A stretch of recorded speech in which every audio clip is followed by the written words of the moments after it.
This Destructoid PAX update is brought to you by Magic the Gathering Duels of the Planeswalkers 2012.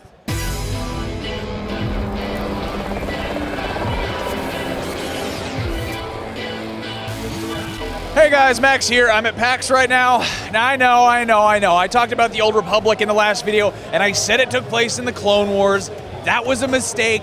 I was wrong. I'm sorry. I stopped paying attention to Star Wars when they brought out the Gungans.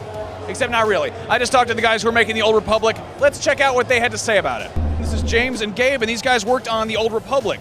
Now your position, you were the game director, correct? That's correct. And you've been working on PvP in-game. PvP, flashpoints, and operations. That's a long title. It is. Now- And he's my boss. It's his fault. Sorry. So, the Old Republic it's kind of a huge undertaking. I mean, you're making the Star Wars galaxy as an MMO. That's correct. It's the biggest game that BioWare's ever done by a long shot. It's almost the equivalent of every BioWare game put together. It's we have dozens of planets. We have thousands of characters. We have more voiceover than I don't know, all the other games that come out this year combined. You heard me say it. That's terrifying. Yeah. So I mean, it's not the first Star Wars MMO. There was Galaxies, but you guys are BioWare. You make things good. You make good things. You guys have proven yourself with KOTOR. The Old Republic. Where do you start?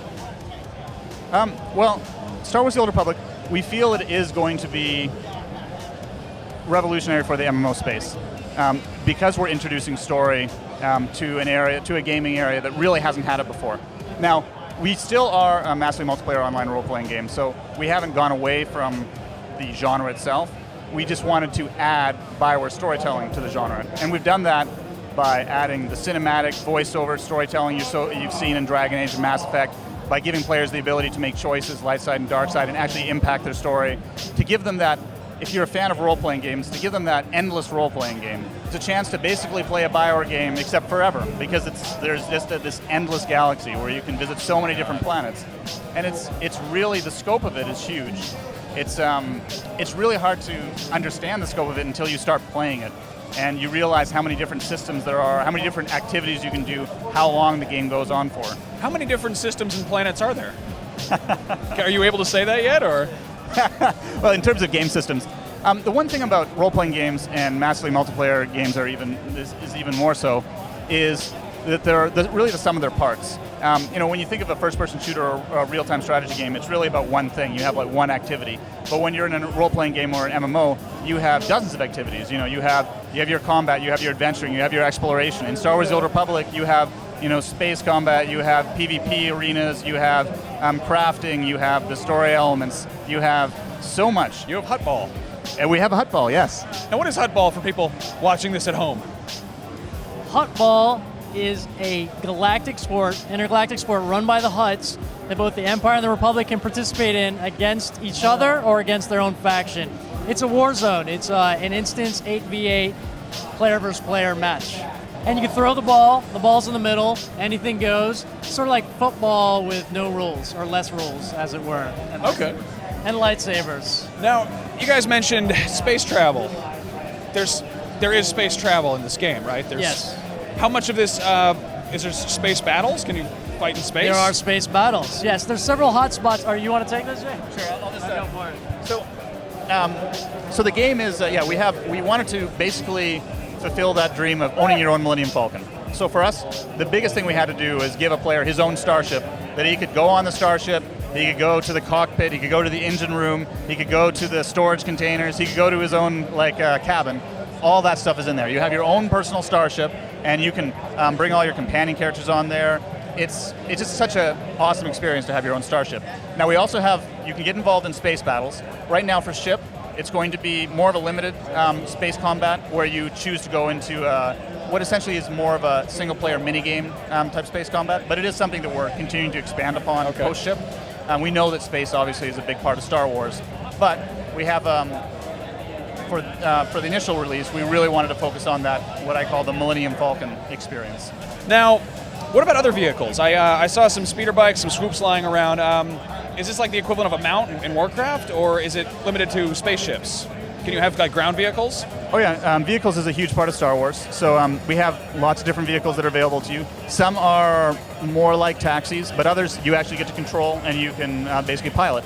And those are all vehicles. So you have all kinds of different vehicles. We've actually been adding to the vehicle library we have as the game continues. So, 6 months ago we didn't have as many vehicles as we have now, and the art team keeps on pumping more vehicles into the pipeline. So this is kind of a game that's going to keep getting made. I mean, it's going to be growing. Oh yeah, that's the exciting thing, because we have a massive team working on it. We have programmers, artists, designers, and they're not stopping. They're continuing to build, like we have, tools and pipelines going, and we just continue to produce content, and they keep on getting better at building the content. That's the great thing, is as your tools get better and as people get more experience, the content just keeps on getting better. Do you guys have a release date yet?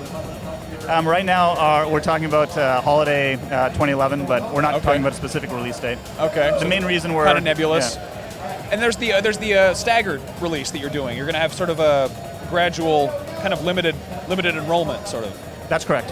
And that's just to keep things sort of stable as you're getting off the ground and make sure that people actually enjoy the game. Yeah, the main thing there is we want to make sure that when we release the game, that the servers stand up, that we have a very smooth experience, because of the hype around the game, because of all the excitement, we're going to have more players day one than probably any other online game day one, just simply because of the amount of hype that we built up. And we don't want the game to be a bad experience on that day one. I know that there's, I follow the message towards you, and there's some conspiracy theories of, well, why would we not want as many people in the game on day one as we could? It's just simply a technology. We want to make sure it's a good experience. So that's why. So when are more people going to be let into the beta? I think the beta period, we have, it's not going to be an open beta, it's more of a closed beta, and that's coming up next month, right? We can continually apply on the website, and weekend by weekend we're letting more and more people in. Oh, wow. So you guys are, I'm guessing, fans of Star Wars. You probably like Star Wars a little bit. Who's your favorite character? Favorite class in the game, is that what you're asking? Well, let's do both. Your character in the game. Han Solo from the canon, obviously. And in the game, I will be playing either a sniper. Oh, well, I'll be playing several things, but a couple of my favorites would be like Sniper, Smuggler, Sniper's the Agent, and perhaps a Jedi Knight Guardian, the tank type class. That works. What about you? Well, I have a big poster of The Empire Strikes Back in my office, and that movie's really about Darth Vader. So yeah, Darth Vader's my favorite. And the Sith Warrior is the Darth Vader class, so that's my favorite class. Very cool. And it really captures that Darth Vader fantasy. And if you're a fan of Darth Vader, you have to pick the Sith Warrior. You get to be a bad man. Well, thank you guys both so much for talking with me about it. It's going to be a cool game, and may the Force be with you, I guess. Thanks. That was corny. Hey guys, just a quick note to mention that all of our PAX coverage this year is brought to you by Magic the Gathering Duels of the Planeswalkers 2012. They've got the full version of the game up right now on XBLA, PSN, and Steam, and I really can't recommend checking it out enough. They've got a free demo up, so if you're not sure whether you want to check it out yet, it's great for learning. It's got an awesome tutorial for beginners, or if you're a seasoned Magic veteran and you just want to perfect your craft. 2012 is a great updated version of the original game. It's got new deck managers, it's got an enhanced co-op mode, and it's got the new Arch Enemy mode, which allows you to play against 3 different people as a super powerful creature. And they're going to have an expansion pack coming out on September 14th of this year that actually lets you play as the Arch Enemy. So be sure to check those games out. They're a lot of fun. I really can't recommend them enough.